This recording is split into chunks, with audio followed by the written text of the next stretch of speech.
कभी कभी मोहब्बत शोर में नहीं, खामोशी से भरी लाइब्रेरी में मिलती है, जहाँ किताबों की खुशबू और पन्नों की खामोशी किसी अनकही कहानी की शुरुआत बन जाती है।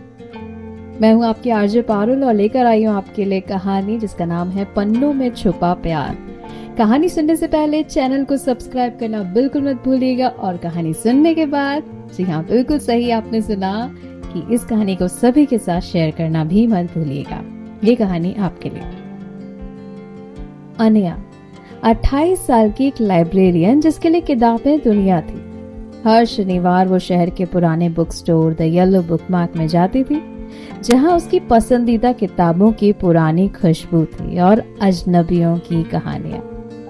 उस दिन बारिश हो रही थी। अनया बुक स्टोर के कोने में बैठकर एक किताब पढ़ रही थी। तभी एक लड़का आया, गीले बाल, नीली शर्ट, हाथ में कॉफी का कप। नाम था ईशान।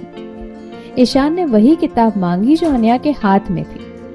थोड़ा सा हिचकिचाया, फिर बोला, एक्सक्यूज मी, क्या मैं लाइन में सबसे पीछे हूँ या हमारी पसंद एक जैसी है?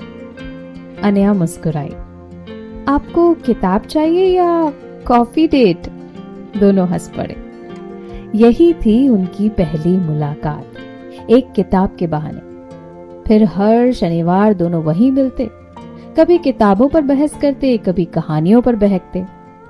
ईशान को थ्रिलर पसंद थी, अनया को क्लासिक्स। एक दिन ईशान ने कहा, तुम्हारी आंखों में भी कहानियां हैं, बस तुम उन्हें लिखती नहीं हो। अनया ने झेपते हुए कहा, कभी कोशिश नहीं की, डर लगता है, लोग क्या कहेंगे। ईशान बोला, कभी कभी लोग जो नहीं कहते वही सबसे ज्यादा सच होता है। और फिर शुरू हुई उनकी कहानी। हर शनिवार वो 2 घंटों के लिए किताबों के बहाने एक दूसरे से मिलने लगे। ना कोई इजहार, ना कोई वादा, बस किताबों की महक और नजरों की मुलाकात। एक दिन ईशान नहीं आया। अनया ने घंटों इंतजार किया। बुक स्टोर बंद हो गया, पर उसकी आंखें खुली रह गई। अगले शनिवार और फिर अगला, ईशान नहीं आया। 3 महीने बीत गए। अनया फिर से अकेली हो गई थी। लेकिन उस बुक स्टोर में अब भी उसकी नजरें उस नीली शर्ट वाले लड़के को ढूंढती थी। एक दिन जब वो वही पुरानी किताब पढ़ रही थी, बुक स्टोर की मालकिन ने एक लिफाफा लाकर दिया। ये किसी ईशान नाम के लड़के ने आपके लिए छोड़ा था। अनया के हाथ कांप रहे थे। लिफाफा खोला, एक चिट्ठी थी। अनया, शायद तुम मुझसे नाराज हो। मैं अचानक गायब हो गया, लेकिन मेरी मर्जी नहीं थी।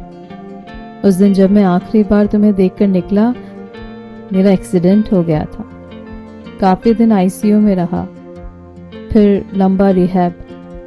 मैं तुमसे मिलना चाहता था हर रोज, पर खुद को उस हाल में तुम्हारे सामने लाने की हिम्मत नहीं जुटा पाया। अब कुछ बेहतर हूं, पर चलना मुश्किल है। पर तुम्हें पढ़ना है, लिखना है और जीना है। तुम्हारी पहली कहानी का इंतजार करूंगा, हमेशा। ईशान। अनया की आंखों से आंसू बह निकले। उसने उसी दिन अपनी पहली कहानी लिखी, जो 2 अजनबियों की मुलाकात पर आधारित थी, द येलो बुकमार्क। कहानी वायरल हो गई। कई महीनों बाद एक बुक लॉन्च पर व्हीलचेयर पर एक लड़का आया। हाथ में वही चिट्ठी थी, ईशान। दोनों की आंखें मिली और इस बार कोई किताब नहीं थी बीच में, बस एक अधूरी कहानी जो पूरी होनी थी। तो दोस्तों, कुछ मोहब्बतें शोर नहीं करती, वो सिर्फ वक्त का इंतजार करती हैं। कुछ पन्नों पर नाम नहीं होते, पर फिर भी वो कहानी सबसे ज्यादा सच्ची होती है। मैं हूं आपकी आरजे पारुल और ये थी एक लव स्टोरी जिसमें इजहार भी था, इंतजार भी, और सबसे प्यारा था पन्नों में छुपा प्यार।